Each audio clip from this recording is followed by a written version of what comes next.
আসসালামু আলাইকুম, আমি দেলোয়ার হোসেন হিরণ বলছি ফ্লোরিডা আমেরিকা থেকে। আজকে আবার আরেকটি ভিডিও নিয়ে আপনাদের সামনে হাজির হয়ে গেলাম। কারণ আজকে ঘুমেতে উঠেই সকালবেলা দেখলাম যে জিমে মানে গুগলের একটা আপডেট আমার কাছে আসছে। যেহেতু গুগলের সাথে আমার নিউজ ফিডারের সাথে আমার কানেক্টেড থাকে, তা যে কোনো কিছু আপডেট হইলে সাথে সাথে আমার কাছে আসে, নোটিফিকেশান আসে। যাই হোক, সেই আপডেটটা হলো আমেরিকার ব্যাপার। কারণ বেশ কিছুদিন যাবত তো আমেরিকা নিয়ে আজকে প্রায় দেড় বছর যাবত প্রতিদিনই ইমিগ্রেশন নিয়ে কোনো না কোনো আপডেট আসতেছে। আর বরাবরই এই ভিডিওটা শুরু করার আগে আমি একটা কথাই বলি ভাই, আমি সবাইকে সচেতন করার জন্য ভিডিও করি। কারণ আমার অনেক ভিউয়ার্স আছেন, অনেক শুভাকাঙ্ক্ষী আছেন যারা আমাকে পছন্দ করেন কিংবা আমাকে ট্রাস্ট করেন, আমাকে ফলো করেন, শুধু তাদের জন্য ভিডিও করে এবং সতর্ক করার জন্য, সচেতন করার জন্য। এখানে আমার অন্য কোনো উদ্দেশ্য নাই। আবারও বলি ভাই, আমি কোনো লয়ার না, আমি কোনো অ্যাডভাইজার না, আমি কোনো সলিসিটার না। বিভিন্ন সময় বিভিন্ন কাজে ইমিগ্রেশন লয়ারের সাথে দেখা করতে যাই, বিভিন্ন আত্মীয় স্বজন সবাইকে নিয়ে। তাহলে ওই ইমিগ্রেশন লয়ারের যে অভিজ্ঞতাটা, সেই অভিজ্ঞতাটা আপনাদের সাথে ভিডিওর মাধ্যমে শেয়ার করতে চাই, তার জন্য এই ভিডিওগুলি করা। যাই হোক, এই জন্য আমেরিকা নিয়ে রিলেটেড অনেক ভিডিও আমি করি। কারণ বেশ কিছুদিন আগেও আমি আমার এক রিলেটিভ নিয়ে ইমিগ্রেশন লয়ারের কাছে গেছিলাম, ওনার কাছে অনেক কিছু শুনে আসলাম, জেনে আসলাম। EB3 ক্যাটাগরি নিয়ে আসে, সেটা নিয়েও আরেকটা ভিডিও করবো পরবর্তীতে। আজকের যে ভিডিওটা হলো ভাই, আমেরিকায় দুইটা বড় বড় শকিং নিউজ আছে। শকিং নিউজ হলো ভাই, IS তো বহুদিন ধরে অবৈধদের ধরপাকড় করতেছে, এখন আবার নতুন সিস্টেমে ধরপাকড় শুরু হয়েছে, সেই ব্যাপারটা নিয়ে একটু কথা বলবো। আরেকটা কথা হলো বন্ড সুবিধা। ভাবছিলাম যে প্রথমে তো আমেরিকার ট্যুরিস্ট ভিসা নিয়ে 70টা কান্ট্রির যে পাইলট প্রকল্প ওরা চালু করছিল, সেই পাইলট প্রকল্পকে এখন শুধু পার্মানেন্টই করে ফেলেছে আগস্টের 3 তারিখ থেকে। তার মানে আগামী সোমবার থেকে 100% পার্মানেন্ট হয়ে গেল।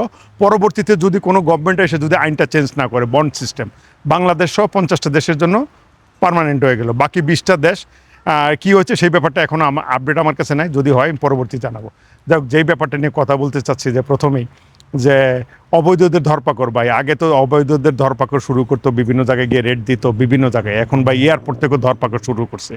যদিও এই নিউজটা কিন্তু বাংলাদেশের যে জাতীয় নিউজ পত্রিকার কাছে, প্রিন্ট মিডিয়া এবং ইলেকট্রনিক মিডিয়া সব কিছুতে ফলো করে প্রচার হয়েছে। তারপরও আমার অনেক ভিউয়ার্স আছেন, অনেক লোকজন আছেন যারা হয়তো রীতিমতো আপডেট নিউজ দেখেন না কিংবা পড়েন না। তারা হয়তো ফেসবুক, ইউটিউবের মাধ্যমে নিউজ কালেক্ট করেন। তাদের জন্য বলতেছি ভাই, নতুন করে যে শুরু হয়েছে ভাই, ধরপাকড় শুরু হয়েছে, এই ধরপাকড়ে এখন এয়ারপোর্ট থেকে ধরপাকড় শুরু হয়েছে। এখন কি কজে ধরপাকড় করতেছে? বলতেছে যে তোমার বৈধ ওয়ার্ক পারমিট, সব কিছু বৈধ আছে, গ্রিন কার্ড নাই, বৈধ গ্রিন কার্ড আছে, ওয়ার্ক পারমিট আছে, সব কিছু ভ্যালিড ওয়ার্ক পারমিট আছে। কিন্তু তার দোষ কি? সে কোনো এক সময় ওভারস্টে ছিল, ওভারস্টের কারণে তারে ধরপাকড় শুরু করছে। মানে এই জিনিসটাই যে বিশ্বকাপ শেষ হওয়ার পরে যত লোক আমেরিকায় আসছে, আমেরিকা থেকে যারা চিন্তা ভাবনা করতেছে যে মানে থাইকে যাবে, কিংবা হয়তো আমার মনে হয় আর কি তাদেরকে হয়তো ভয় দেখানোর জন্য হয়তো কাজটা করতেছে। আমেরিকার বিভিন্ন বড় বড় এয়ারপোর্টগুলি আছে, এয়ারপোর্ট থেকে যখন আপনি সিকিউরিটি চেক করে দেবেন, এখন আরেকটা সিস্টেম চালু করছে ওরা, TSA, মানে আমেরিকার এয়ারপোর্টে যে সিকিউরিটি চেক আছে ওদের বলে TSA। ওখানে আইডি, আপনার যখন সিকিউরিটি চেকের সময় আপনার আইডি, যে কোনো আইডি নিলে পাসপোর্ট শো আপ করতেই হবে। তা আগে তো এটা ওদের মধ্যে সীমাবদ্ধ ছিল। এখন সব নিউজ ফিডার সবাই বলতেছে যে আইসের সাথে, যে আইস যে লোকজন ধরপাকড় করে, অবৈধ লোকদের ধরপাকড় করার জন্য আমাদের এই ট্রাম্প প্রশাসন যে একটা ইউনিট করছে, সেই ইউনিটের সাথে এই TSA-র যোগসোগ আছে। আগে এটা ছিল না। আগে এয়ারলাইন্স এবং TSA-র সাথে একটা কমিউনিকেশন ছিল, এখন ওদের সাথেও কমিউনিকেশন হয়ে গেছে। এখন ওরা, আগে তো ধরপাকড় হইতো যাদের নামে ডিপোর্টেশন ছিল তাদেরকে খুঁজে খুঁজে বের করার চেষ্টা করতো, ধরার চেষ্টা করতো, কিংবা তাদের সেই অ্যাড্রেসে যাইতো, মোবাইল বিভিন্নভাবে তাদেরকে খুঁজে বের করার চেষ্টা করতো। এখন যে নতুন সিস্টেম চালু করছে ডোমেস্টিক, স্পেশালি ডোমেস্টিকে, আর ওরা বলতেছে যে ইন্টারন্যাশনালভাবে কেউ যদি চলে যেতে চায় তারে কোনো ডিস্টার্ব করবে না, সে ওভারস্টে হোক যাই হোক, তারে কোনো ডিস্টার্ব করবে না। শুধু ডোমেস্টিকের ভিতরে, মনে করেন আমেরিকার এক স্টেট থেকে আরেক স্টেটে যাবেন, যেটা নিউজ ফিডারে বলছে এবং বিভিন্ন লোক অ্যানালাইসিসে যা বলছে, আমি সেই কথাটাই কিন্তু রিপিট করতেছি। যে আপনি ডোমেস্টিক, যেমন ধরেন আপনি মায়ামি থেকে আপনি ওয়াশিংটন DC যাবেন, দেখা গেলো মায়ামি আপনার TSA আপনার চেকিং করলেন, তখন তো অটোমেটিকলি আপনি সিস্টেমে ঢুকে গেলেন, ওদের সিস্টেমে ঢুকে গেলেন। এখন কি করতেছে, মনে করেন মায়ামি থেকে TSA ওই ইনফরমেশনটা আপনাদের দিয়ে দিল, ওই আইসের কাছে দিয়ে দিল। আইস যাচাই বাছাই করে দেখলো যে এই লোকটার নামে অবৈধ, মানে ওভারস্টে হওয়ার নোটিশ আছে। ওরা তো আগেই কালেক্ট করে রাখছে, ওদের ডাটা বেসের সাথে যখনই মিশে যায় তখন। কারণ মায়ামিতে যখন আপনি ডিপার্চার নিলেন, সিকিউরিটি চেক করলেন, তখন তো অবশ্যই ওরা জানে আপনি কোন ডেস্টিনেশন আপনি যাইতেছেন। ওইখানে গেলে পুলিশ দাঁড়ায় রয়েছে, দাঁড়ায় গিয়ে আপনাদেরকে ধরতেছে। মানে এখন আমি যেটা বলতে চাচ্ছি ভাই, যারা নাকি ওয়ার্ক পারমিট করছেন, মনে করেন বৈধ ওয়ার্ক পারমিট আছে, স্পেশালি পলিটিক্যাল অ্যাসাইলাম করে, কারণ সাধারণত আপনার পলিটিক্যাল অ্যাসাইলাম করতে হলে আপনার লাগে, মানে লিগ্যাল এন্ট্রি হইলেই হয়। তারপরে আপনি এখানে বলি ভ্যালিড ভিসা আছে না আছে, এটা ডাজন্ট ম্যাটার, আপনি পলিটিক্যাল অ্যাসাইলাম করতে পারেন। ওই যে আপনার বললাম, ওই যে আগে অ্যাডভান্টেজটা অনেকে নিছে, যে যেমন বিয়ে করলো, আমেরিকায় বিয়ে করলে আপনি লিগ্যালভাবে আমেরিকায় ঢুকছেন, আপনি বিয়ে করে আপনি এখানে কাগজপত্র করতে পারতেছেন। কিংবা পলিটিক্যাল অ্যাসাইলাম, আপনি আসছেন আমেরিকায় ঢুকছেন, লিগ্যালভাবে ঢুকছেন, আপনি 6 মাস পরে আপনি পলিটিক্যাল অ্যাসাইলামের জন্য, ওই যে 6 মাস পরে তো আপনি ওভারস্টে হয়ে গেলেন। ওই ওভারস্টের ওই সুযোগটাকে আইএস এখন কাজে লাগাইতেছে, বিভিন্নভাবে কাজে লাগাইতেছে।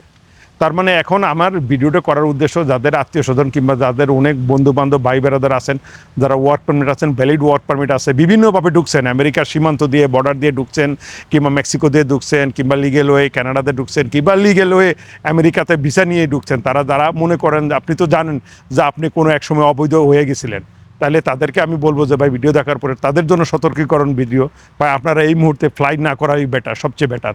কারণ বিভিন্ন বড় বড় এয়ারপোর্টে, মানে ওয়াশিংটন ডিসি দিয়ে বিভিন্ন বড় বড় ক্যালিফোর্নিয়া, ডালাস, টেক্সাস, বিভিন্ন এয়ারপোর্টে ধরপাকড় শুরু হয়েছে, এবং ধরপাকড় করে এবং ধরে নিয়ে কোনো ইনফরমেশন দেয় না। কয়দিন আগে এক উকিলে একটা টকশোতে দেখলাম যে একজনকে ধরছে, জেএফকেতে ধরছে, তারে নিয়ে গেছে টেক্সাসে, না তারে ধরছে হোম ডিপোতে ধরছে। হোম ডিপোতে নাকি আইসে রেট দিছে, রেট দেওয়ার পরে তার কাছে বৈধ গ্রিন কার্ড ছিল, সে নাকি বেরোয় আসবে, কিন্তু তারে খোঁজ খবর পাইছে অনেক দিন পরে, তার খোঁজ খবর পাইছে সে ছিল কিনা, তারে খোঁজ খবর পাইছে সে আছে টেক্সাসে।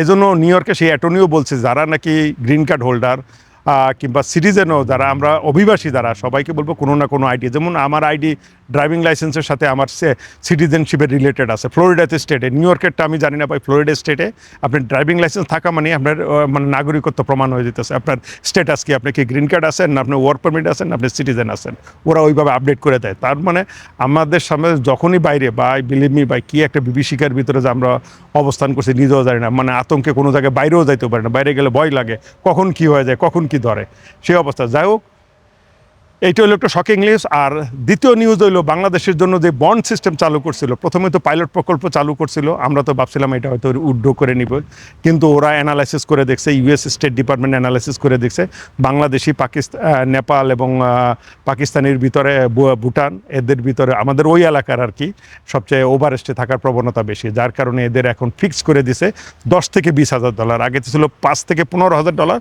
এখন $10,000 থেকে $20,000 বন্ড দিয়ে আপনাকে B1 B2 ভিসা আসতে হবে, এবং ভিসাটা লক করে দেবে। আপনি সেই ভিসাতে আপনি এখানে এসে কোনো কিছু অ্যাডজাস্টমেন্ট করতে পারবেন না, আপনি স্টুডেন্টে ট্রান্সফার করতে পারবেন না, আপনি বিয়ে করতে পারবেন না, আপনি পলিটিক্যাল অ্যাসাইলাম করতে পারবেন না। আপনি শুধু ওই ভিসা আইসা আপনি এখান থেকে ভ্রমণ করে, আপনাকে বিজনেস কিংবা আপনি ঘুরতে আসেন, আত্মীয় স্বজনের সাথে দেখা করতে আসেন, করে আপনাকে দেশে চলে যেতে হবে, করে দিচ্ছে। তার মানে এখন বাংলাদেশিদের জন্য ট্যুরিস্ট ভিসা একদম মানে সুপার ডুপার রিস্ট্রিক্টেড হয়ে গেল।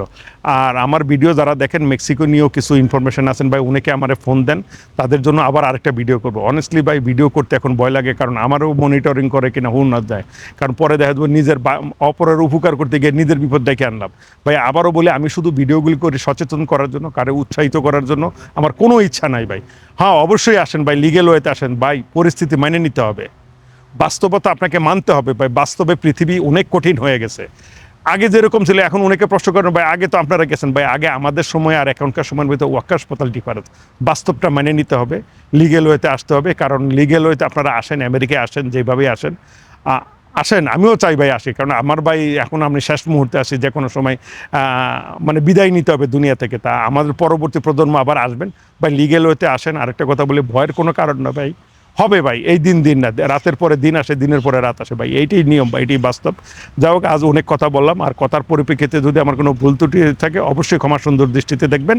আবারও সকলকে বলি, এই ভিডিওগুলি খুব সতর্ক করার জন্য ভিডিও, মেক্সিকোতে অনেক লোক আমাকে ফোন করে, তাদের উদ্দেশ্যে রিকোয়েস্টে আমি আবার কিছু একটা ভিডিও করব ভাই।